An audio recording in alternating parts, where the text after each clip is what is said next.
This video will contain spoilers for Remnant 2. 3 months ago I covered the story from Remnant 2. This shooter with Souls-like elements was a lot of fun and was extremely challenging. If you want to check out my previous video, then the link is down in the description.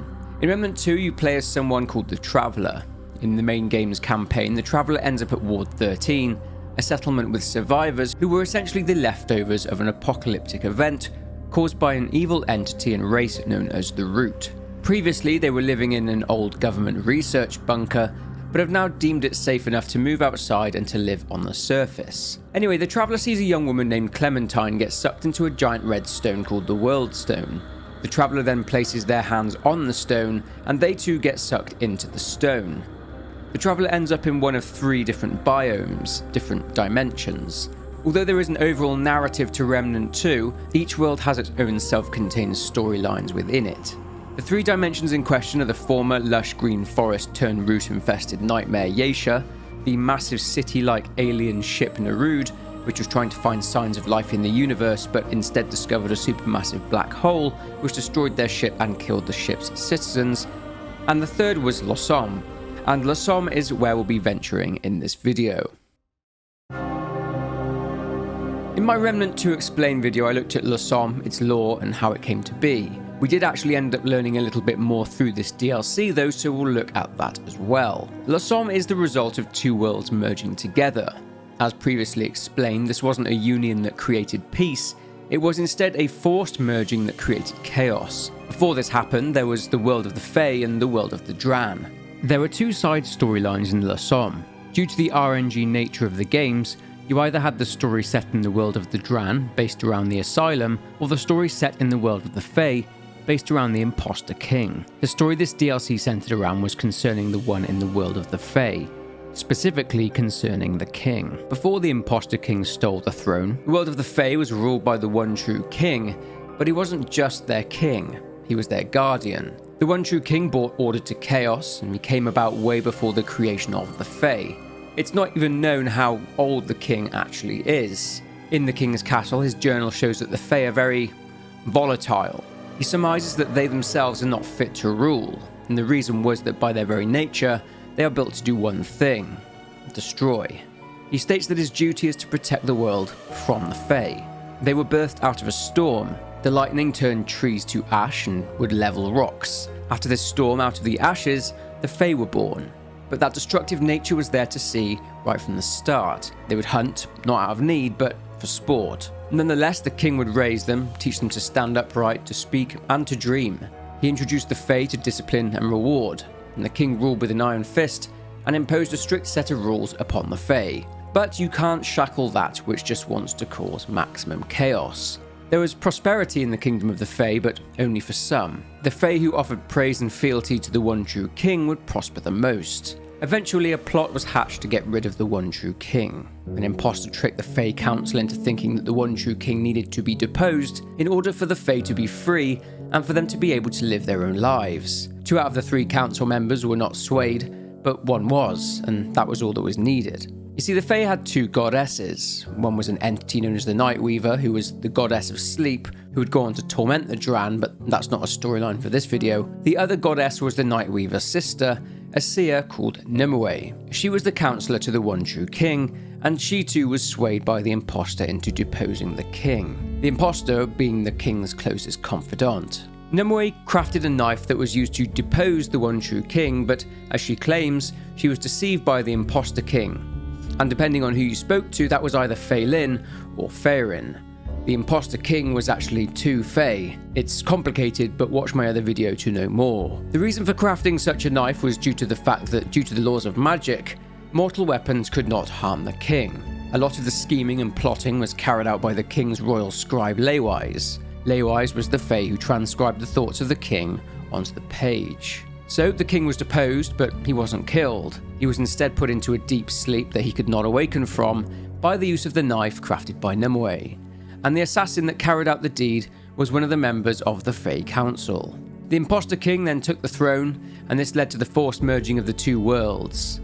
The deposition of the King caused a schism in the 2 worlds, and that pretty much leads us into the DLC. So let's discuss what new things we discovered about Losom. Well, it seems that the king has awakened, and as you can imagine, he is not very happy. He's out for vengeance. This once brutal but fair king has now changed. He is ruthless. The traveller visits the Forlorn Coast, a remote area on the distant shores of Somme, which has and still is being battered by a storm. The storm was sudden. In addition to this deluge, mythical creatures had started appearing, and given the nature of the town, fishing was one of the sources of income for many of the Dran. These creatures now inhabit the docks. According to the Journal of a Fisherman, the water is more temperamental, almost angry, and the fish won't bite, almost as if they're afraid of something in the water. The fisherman reports having heard a distant laugh. He believed it to be a legend known as the Sunken Witch, that she was going to feed on the shore before disappearing into the depths for another century. Well, it turns out that the legend of the Sunken Witch was true. She had been there in Somme, wreaking havoc on it. One of her calling cards is a ship's anchor, so she's definitely been here. Lo and behold, the traveller can come across her in the sewers. Defeating her, she drops a hex wreath, an item which signifies the blending of deep sea magic along with ancient sorcery. Lesser witches also appear in the area. Sometimes they attack, but some are busy conducting rituals. In this one, a lesser witch is turning a standard hog into an aberration. A note shows that the hag has begun the ritual. This could possibly be the Sunken Witch. A ragged poppet was nailed to a beam, which has some dark magic attached to it. The traveller can also discover a young woman's journal. She speaks about her family's manor being ruined, that the castle arriving destroyed everything. This person's parents were killed along with her brother Eve. She didn't know what to do now that she's alone. Eve had previously warned his sister not to go to the docks, but desperate for something to eat, she went there anyway, and she met an acolyte. The acolyte told her that she would now be safe. He said that the one true king had descended from on high to save them all. At first, the woman was dubious to the words that the acolyte was telling her. But then, she went back. The acolyte told her that her mother and father kept her in the manor because they knew that she was special, that they wanted to keep her away from their saviour. The acolyte warped her view of her family, even her beloved brother. She then left the manor, left it behind, and went to join the king inside the castle. A second fisherman's journal states that the fish have simply disappeared. He saw something odd beneath the waves, which was the length of 2 to 3 rowboats, and the fisherman drew it. He considered it to be the catch of a lifetime, considered her beautiful. They managed to corner her in the cove, but she got away. The fisherman tried to throw his harpoon, but couldn't, and she looked straight at him. He then went after her again, calling her the Diamond of the Deep. Arriving via the caves, the traveller immediately sees a Dran standing by the water. He is talking about the king arriving, that the Dran were unknowing and unbound, that the king tore away that veil, and now they can see. The king's arrival is the reason for the storm, and the Fae have invaded the area too. The Dran says that the Fae have made the king mad and murderous, and the Dran fears that once the king has killed all of the Fae, then the Dran will be the king's subjects, his playthings. So the king moved his castle from the world of the Fae to the world of the Dran. He was now their king. According to an account from one of the Dran, the ground started to shake and break apart, and then the king's castle came out of nowhere and settled near the docks. This arrival brought about the creatures of the deep. The king was actually awoken by Numwe, but he then, well aware of Numwe's betrayal, had imprisoned her and chained her up while he decides what to do with her. A conversation with her reveals more. She says that it was her initial intention to kill the king, however she realised that this would be a mistake, and changed the spell last minute in order to make him sleep instead. She had no idea that this act would affect their world, and that of the Dran for that matter. She also mentions that she was the one who woke the king up. She tells the traveller not to trust the one true king, especially in his current state of madness. In the castle, however, the king got to work enacting his vengeance. He turned to his hand, Bruin, Blade of the King, who would deliver the death sentences to the Fae, and he would slaughter them wherever they stood. Back at the docks, the traveller comes across a preacher delivering a sermon. Wake up, my children! You are but fodder for the Fae's insatiable hunger! Pitiful jesters in the cruel court of life! Unwanted rebel! Awash in a sea of insignificance! What do you have to lose, I ask? What could be worse than the unending pain and misery you've suffered all your days? As you are now, You are worse than nothing. You are merely the ones who suffer, who toil, who bleed and die and waste away, used, sullied, and forgotten. But no more! There is a way. One way alone to escape this endless drudgery. True salvation requires only accepting the warm embrace of nothingness. No, I do not speak of the numbing fear of the Fae slavery.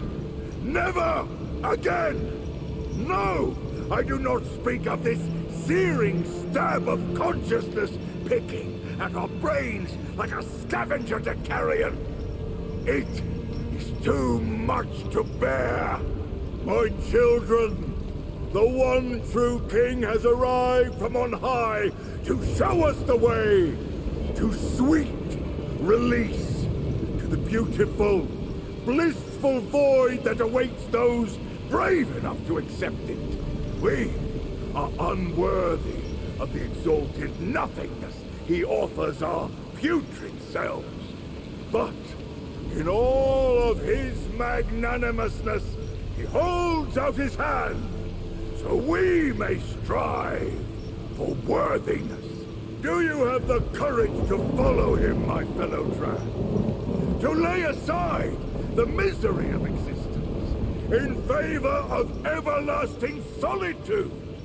To annihilate your worthless self and join something far greater? Then listen well and heed my words.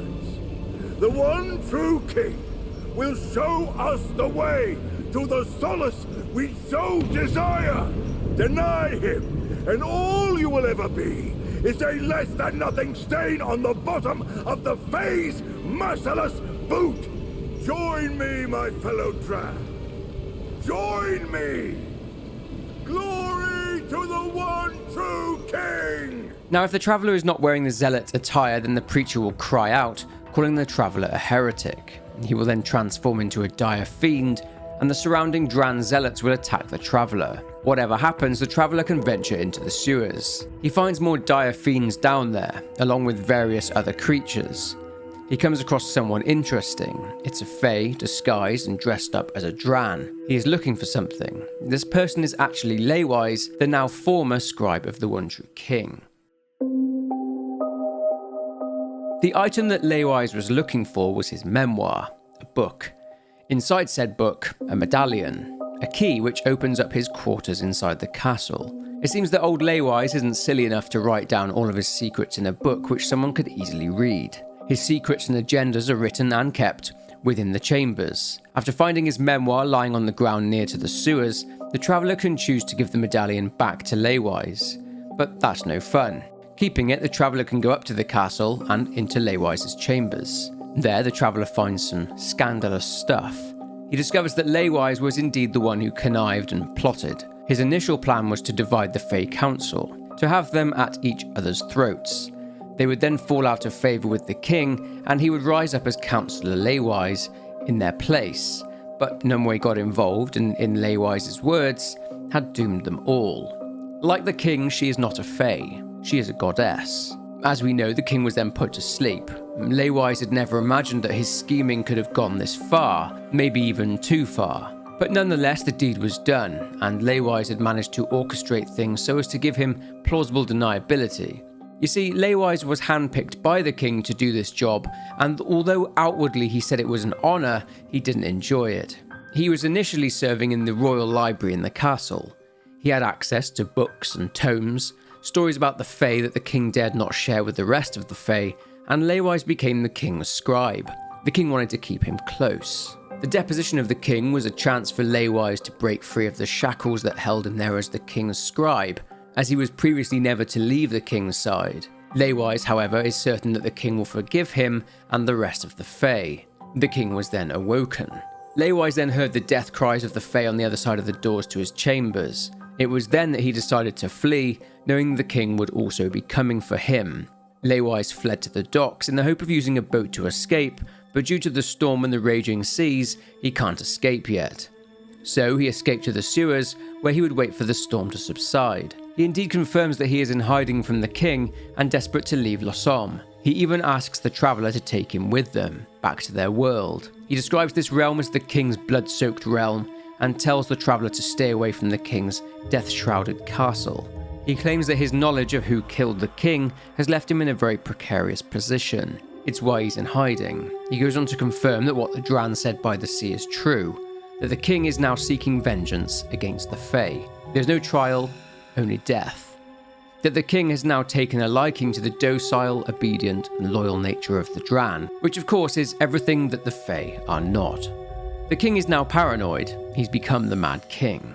Leaving Leywise, the traveller then heads deeper into the sewers. The traveller arrives in a place known as the Forgotten Commune. This is a sorry old place. Like in many other parts of Losom, when the Fae world merged with theirs, some of the Dran felt that they had no other option than to escape into the sewers. According to a journalist, claimed that the Fae had done something to the minds of the Dran, and that's consistent with what we know, because the Dran were effectively part of a hive mind that sent them into a frenzy. By the time the king was awoken, that effect on their minds had somewhat faded. However, the Fae would continue to guard the sewers and would throw dead bodies down into the sewers. The Fae would then feed on the Dran in the hope that the king would not find out. The Dran living in the sewers would then start to hear screaming in their heads, and this was coming from two befouled altars in the sewers. One particular Dran woman named Elowen started to hear the voices too. Her lover, Brinlo, said that he can't be seen with her. In an attempt to escape, worried that she was going to get thrown into the asylum, she fled into the sewers and ended up in the Forgotten Commune. She would continue to hear the screaming in her head. After the traveller cleanses the two altars and after fighting off elite enemies and other hostile Dran, something in Elowen's head clears and she transforms, just as the preacher did, into a cursed wretch. Moving through the burning remnants of the sunken haunt, the traveller moves closer to the castle. As expected, the Fae are still guarding the area, likely completely unaware of what's happening in the castle. Fighting through them all, the traveller can enter the castle through a side entrance, and depending on the randomization factor, they can end up in various places. The traveller can end up in either the Gilded Chambers or the Glistering Cloister. If the player chose the One True King one-shot, then it'll likely be the Glistering Cloister. If the traveller enters the Gilded Chambers, the traveller meets the Red Prince. The Red Prince is in the base game, but I forgot to mention him in my other Remnant video. Anyway, the Red Prince claims that he is the true-born heir to the throne of the One True King. According to a letter written by the Red Prince that Leywise was keeping in his chambers, the Red Prince is both Fae and divine. The Red Prince is tired of the One True King denying what the Fae truly are. He claims to be able to master the Fae. He understands the Fae and what it means to be their king because he is their rightful king, and he wants to seize his birthright. After defeating the Red Prince's Crimson Guard, the traveller meets with the Red Prince. He says that anyone who claims they are successors to the throne are in fact illegitimate and deserving of death. The Red Prince himself was exiled. Another letter in Leywise's chamber shows us a letter by the king. He talks about the Red Prince, the aberration of a son that will eventually come for his throne. The Red Prince accepts tribute of 3 crimson coins obtained by defeating his Crimson Guard, and then the traveller is killed by the Red Prince, claiming it is the law of the Fae. We'll come back to the Red Prince again shortly. If the traveller ends up in the Glistering Cloister instead, they can encounter the King's Hand, the aforementioned vicious Fae by the name of Bruin, Blade of the King. The king has tasked Bruin with delivering the punishment to the Fae, and he's doing just that. Bruin was initially locked away in a forgotten jail on account of his bloodlust and his cruelty. These traits were deemed perfect for the punishment that the king wished enacted upon the Fae, so he was elevated by the king. Numwe refers to Bruin as the most powerful Fae in this world. The traveller defeats him and gains his trophy, a Fae's skull. The traveller then heads into the castle itself, into the palace of the One True King.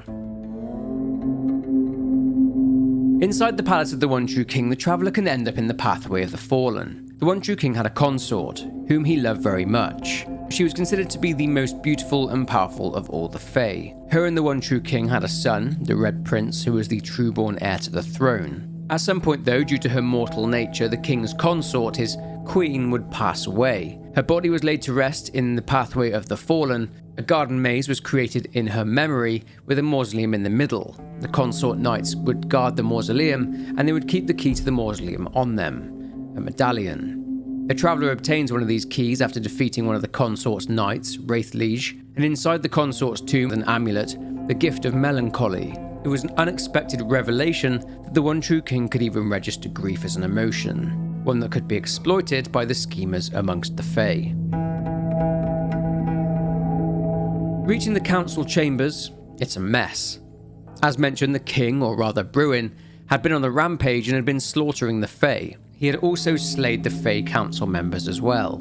The traveller then approaches the throne room of the one true king. He's not very welcoming.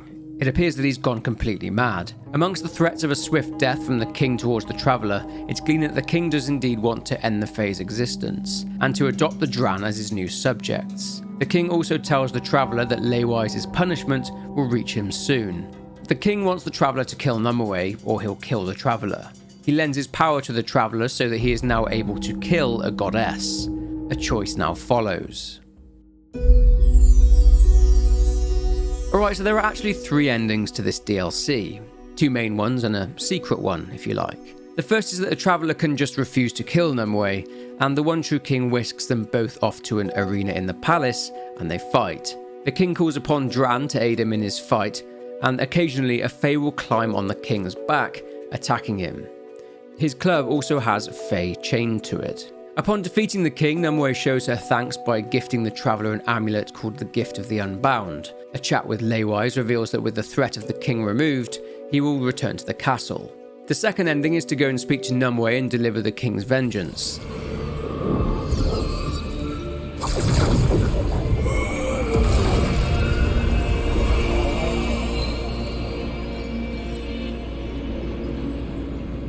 Returning to the king after this deed has been done, the king is pleased. However, he still thinks it pertinent to kill the traveller, so they fight. And the third and final ending involves the Red Prince. If, before speaking to the Red Prince and offering the 3-coin tribute, the traveller has already killed the one true king, the traveller is slain by the Red Prince, and later finds the Red King now stood on top of the remains of the king's destroyed throne. Leywise is there, now serving as the Red King's scribe. The Red King asks Leywise to write it down on record that he was the one who slayed the one true king. I guess it wouldn't go down well and would delegitimize his claim to the throne if someone else committed the deed. Speaking to the Red King, he is pleased. He is now the supreme sovereign of the Fae. He calls the traveller a champion and rewards them with Crimson Guard armour, and tells the traveller he will forever be known as a holy knight of the Red King. And that brings this DLC to a close. So what caused the king's madness? He knew the Fae were murderous and that he did everything he could in order to deny their true nature. Now, one theory floating around was that the Sunken Witch, or rather the Lesser Witches, had created this ragged puppet and had cursed the one true king with madness so that he would kill off the Fae. That the doll bore at least some similarity in terms of the shape of the doll's head, but again, that's just a theory. But the confirmed and more obvious explanation was that the root was the cause of the king's madness. After the throne had been destroyed, there seemed to be root growth in the throne room. But that is it for this video on the Awakened King DLC for Remnant 2. There are 2 DLCs to come, and I'd imagine they'd be continuations of the storylines from both Yeisha and the Rood, but we'll have to wait and see. If you enjoyed this video, then please leave a like and subscribe to the channel. Remember to comment your thoughts down below as well, but for now, take care, and I'll see you in the next one.